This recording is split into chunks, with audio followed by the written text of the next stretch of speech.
Over 1 million teachers use iExcel in their classrooms every day for one reason. They love it. Why? iExcel is where the magic happens. With just one platform, teachers can personalize learning for every student. iExcel gives teachers all the tools they need to enhance and differentiate instruction without adding work to their plates. Plus, iExcel has decades of expertise and has proven to be effective. Studies on more than 70,000 schools across nearly 50 states show that those who use iExcel outperform others on state tests. Ready to bring the magic to your school? Visit iexcel.com/PM to learn more. You're listening to Monday Matters, a Principal Matters podcast production. Hi, friends. Welcome back to another Monday Matters. Jen, this one is coming out in June.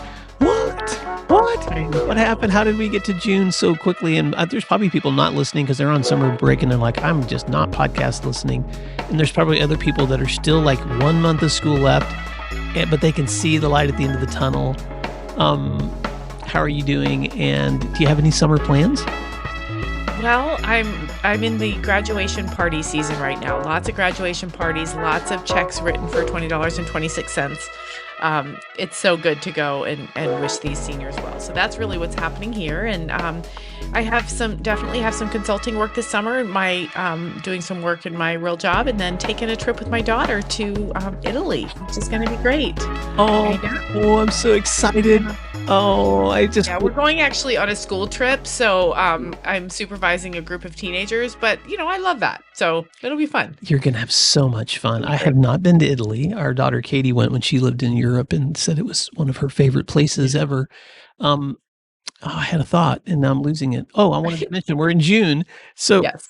I wanted to say a quick hello to friends down in Texas because June 10th, 11th, I'll be there at the Texas Association of Secondary School Principals summer conference, and I'm going to be doing some breakouts there. So if you're going to be in Texas at that conference, please look me up. I would love to say hello, shake your hand, go to coffee, any of those things that could happen.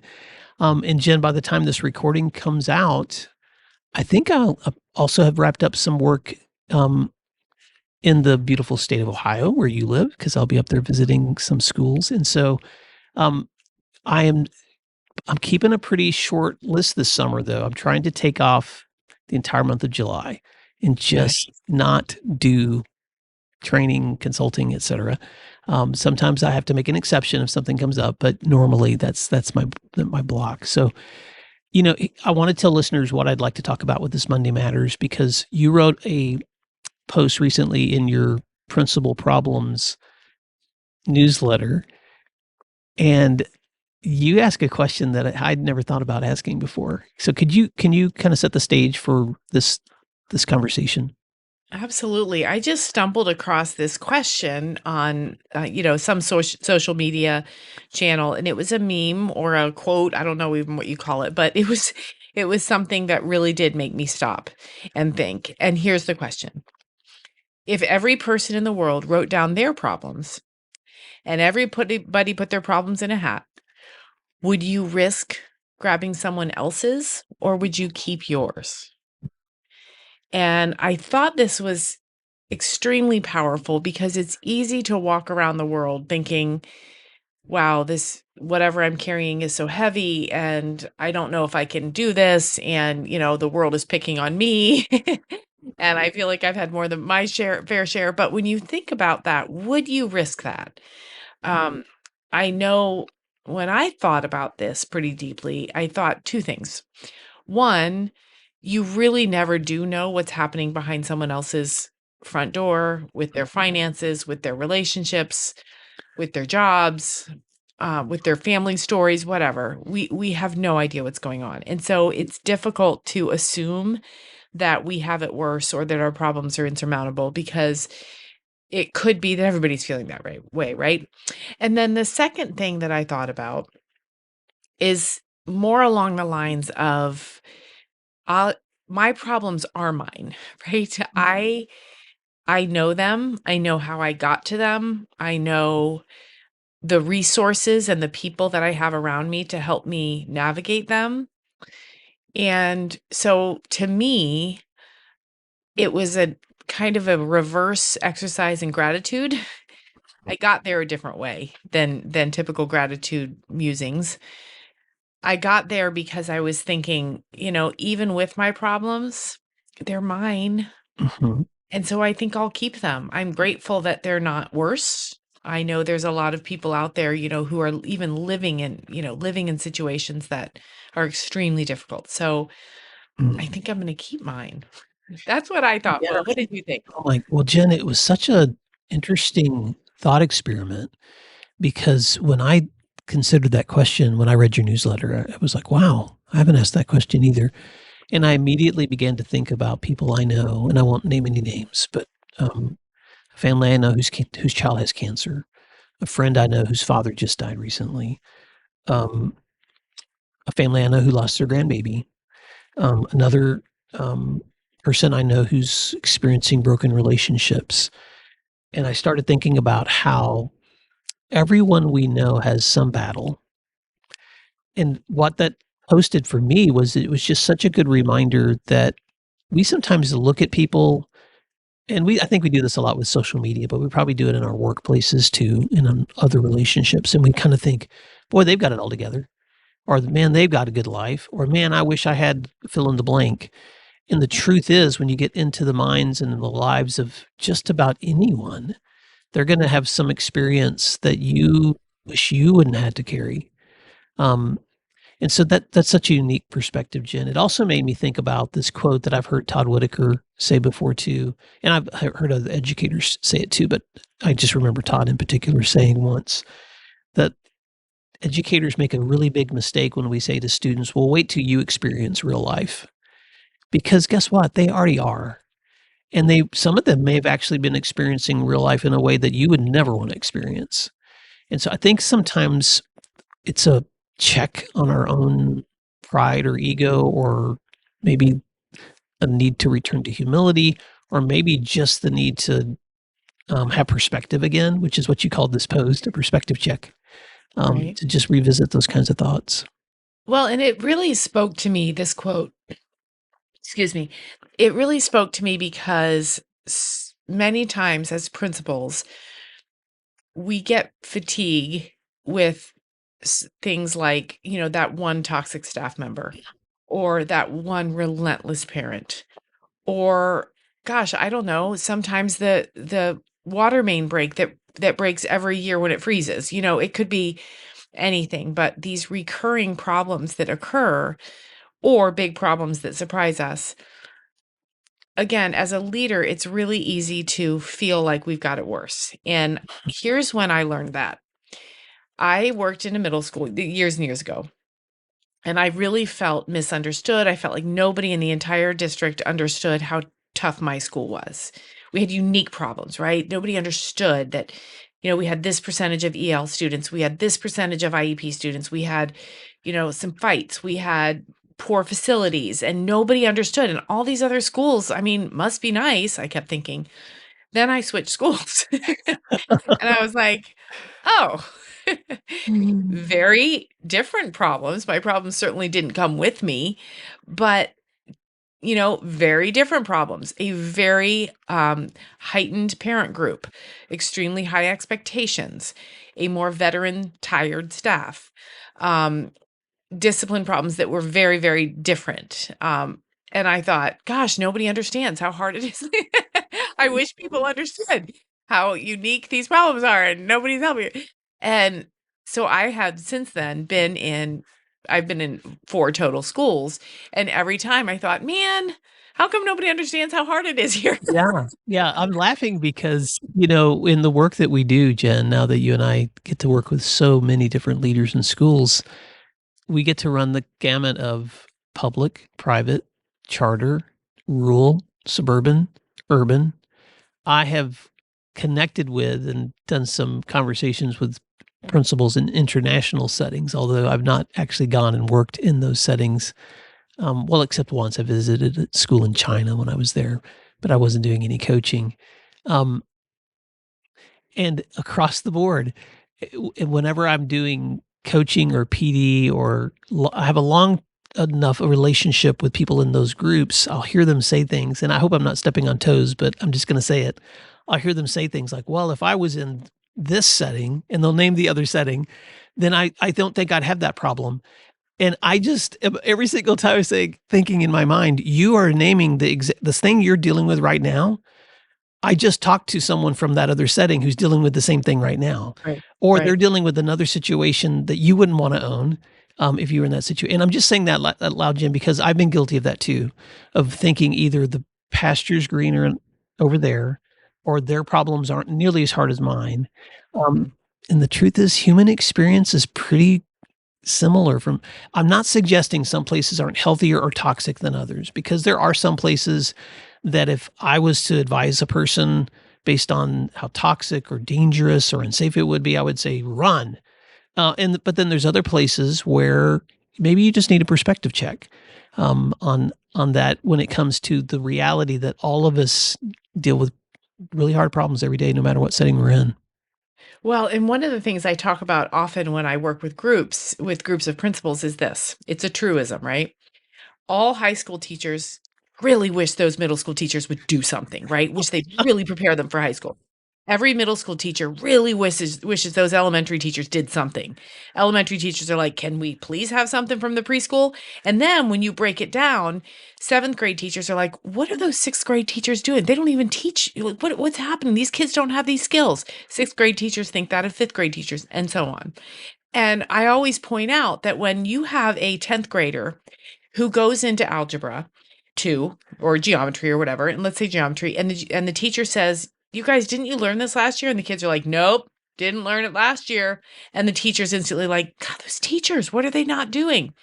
Well, let me tell you, they did teach it last year, but kids are smart and they know that, well, first of all, they may have forgotten it. Life happens with kids, right? But they also know that if we say, "Nope, never learned it," that will derail that teacher. And the teacher's like, "Fine, we have to go back and we have to learn about angles again," or whatever. And so we have to stop looking up and down and think, A, somebody else has it better in the teaching and leading scenario, and B, that other people aren't doing their jobs, because I think they are. I think any kind of work we do with students and with teachers is going to be fluid. People are like sieves. A lot falls out. Yeah. A lot of the learning. And so it's not only about perspective, but about cutting others a break too. Jen, I know I did not plan to ask you this question in today's post, but I'm going to throw it out anyway, because you know how it is when we're talking. Um, but I'm not sure I've ever brought this up in a podcast. But I think sometimes we run the risk, because I'm thinking back even in my own practice as a teacher and a principal, we run the risk of trying to unify our own initiatives or maybe even our own teams around a common enemy, Mhm. Right. instead of figuring out, well, how can we actually unify around a common goal? And so sometimes I think those tensions, those complaints, those criticisms that you're explaining, we've all been guilty of, because it's just easier to say, well, if they understood or they did things differently, then we would, fill in the blank. And so that's a real, I think, challenge among schools. It's not just been my practice, I think, where I've seen that challenge. What are you thinking? Well, what you're talking about is collective efficacy. And here's what I mean by that. Mhm. Any relationship, I've done research on this, actually, not research, I've done reading on relationships. Any relationship, whether it's a marriage, whether it's a long term partnership, whether it's teacher to student, whether it's principal to teacher, every relationship needs a project. So, by way of example, a marriage, many times the project is children. And that's a built in project for, I don't know, 18, 20, 25 years. With a school, and so let me go back. When that project is no longer there, people can turn on each other because they don't have a shared goal, right? And so in a marriage, when the kids leave, you better have another project. You better want a tandem bike, or you better want to hike, or you better want to travel. You have to have a project. And that exact same thing happens in a school. You need a shared goal, a project. And it's built in because every year we get a new project with a new influx of students. But if we don't have kind of shared vision on how we're going to complete that project, then we start turning on each other. And that's where you get really unhealthy cultures in schools. And so to kind of circle it back, I want to hear your thoughts on that, but to circle it back to the original question about Would you trade your problems? I think you nailed it, Will. We have control over that in some ways in terms of the school setting. We have control over the problems and the project and how we're going to meet any of our goals. Wow, Jen, you just opened up my mind to some even deeper conversations. And I'm watching the clock because I know you now will wrap this up soon, but I'm just going to go down this road for a few minutes. When we have collective efficacy around common goals, then obviously we know you've looked at the studies that student learning happens, but that, as you just said, works in relationships too. And I was just thinking about that collective sense of purpose works individually, but it also works in groups. Allie Phelps, who was a guest recently on our show, is an administrator from the state of Alabama, and she did her research around educator wellness, specifically school leaders' wellness. And I gave her a list of extraordinary principles from across the U.S. when I met her more than a year ago, and she included many of them in her studies. And so when we followed up on our show, Jen, she had interviewed a lot of them, and she found common themes among principals who were still in the work, that were still feeling effective and sustainable and still felt healthy. And I'm just going to mention the three things she brought out in that research because one of them is saying exactly what you're saying. The first one was a strong commitment to physical fitness and health. The second one was a really strong commitment to boundaries so that I keep my life and my work as separate as I can when necessary. And the third one was a strong commitment to their mission, whatever their mission and their vision, like staying really connected to the why of that thing that keeps them showing up and working. And so that keeps you centered when it comes to the work that you're doing. But we have this dilemma, I think, in culture and in politics. I know it's not just American, but this is where we live, where we tend to like unify around the thing we hate, or unify around the thing we're upset about, or unify around what we're outraged about. But there's just nothing productive that comes from that. There may be productive resistance, but that doesn't mean there's productive outcome because there has to be a solution. It can't just be the problem that you're upset about. And so, man, Jen, what a full circle of conversation that one question started, which Right. is if every person in the world wrote down their problems and put them in a hat, would you risk grabbing someone else's or would you keep yours? I never thought that one question would take me down this many pathways, but it really has. So thank you for bringing that to listeners. What other thoughts do you want to add? Yeah, I would just close with, let's put that quote on schools. Mm, If you put your school's problems in a hat, would you, and everybody else's, would you take your school's problems? And I bet a lot of listeners would say, yes, I'll take mine. And here's why. Because we have control over those. We can influence those. We have the tools, the strategy, the knowledge. Now, some listeners are probably like, heck no, I'll trade mine in.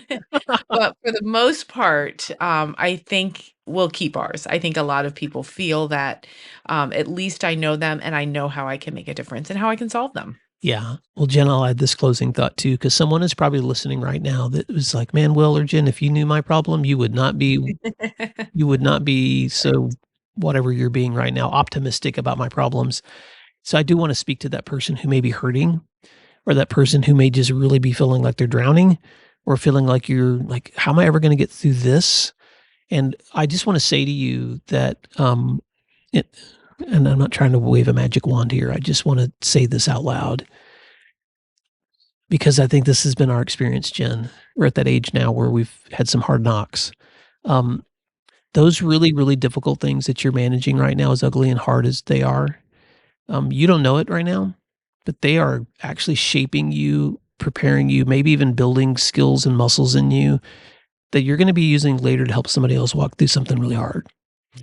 Mhm. That doesn't help because when you can't see that in the moment, it doesn't help.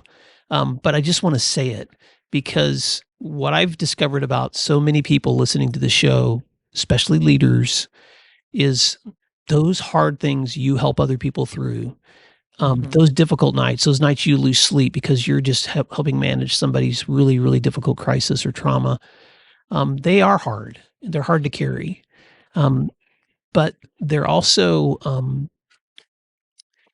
man, you're a gift. If you your ability to be able to walk through that with someone means you're going to be gifted to do it the next time with probably more grace than you are this time. And so I don't know, Jen, I just don't think people say that enough to leaders. So I want to say that out loud too, because that perspective, it doesn't necessarily make things better, but it may be making you stronger. Exactly. Exactly. And gratitude always makes everything better if you can dig deep. And I agree with you. A lot of people are hurting. A lot of people feel like I can't, overcome what I'm facing. Gratitude can help at least. So find just even one thing, even if it's your warm cup of coffee in the morning That's right. to make you feel good. Well, neither Jen nor I are therapists. So if you so I tell people sometimes reach out to me if you want to reflect or talk, and I am sincere, but that's if you want to reflect or talk with just a friend who can help you think through pros and cons and ask you coaching questions. If you need something deeper than that, then please reach out to somebody who's licensed to do that. Right. But I do want to say if man, you're just kind of wrestling with that end of the year, those end of the year thoughts, or those thoughts you're taking into summer, and you would like to connect and just have some time to reflect with a friend, Jen, I know that either you or I love to do that, and we do that often with people. So how can our friends stay connected with you and find your wonderful newsletter? Yep, they can email me, or excuse me, go to my website at jenschwanke.com, and there's a form they can email me, or subscribe to my newsletter at Principal Problems right on that website. Do it today, and you're going to be like me, waiting every Tuesday. It's every Tuesday morning. Every Tuesday. I'm like, there it is, and I read it immediately. So thank you, Jen, for that. And Principal Matters listeners, thank you for listening. We hope you have a wonderful week, and until next time, thanks for doing what matters. Thank you for listening to today's episode of Principal Matters, the School Leaders Podcast. If you enjoyed the show, would you take a moment and like, share, subscribe, or leave us a review? In fact, if you share it out with a friend, even more people can become a part of these conversations. Sign up for our newsletter at williamdparker.com for even more free resources. And don't forget to check out our website to learn more about our books, professional development offerings, Grow Academies, masterminds, executive coaching, and keynote presentations. Wow, let's keep learning together. And thank you for doing what matters. Monday Matters.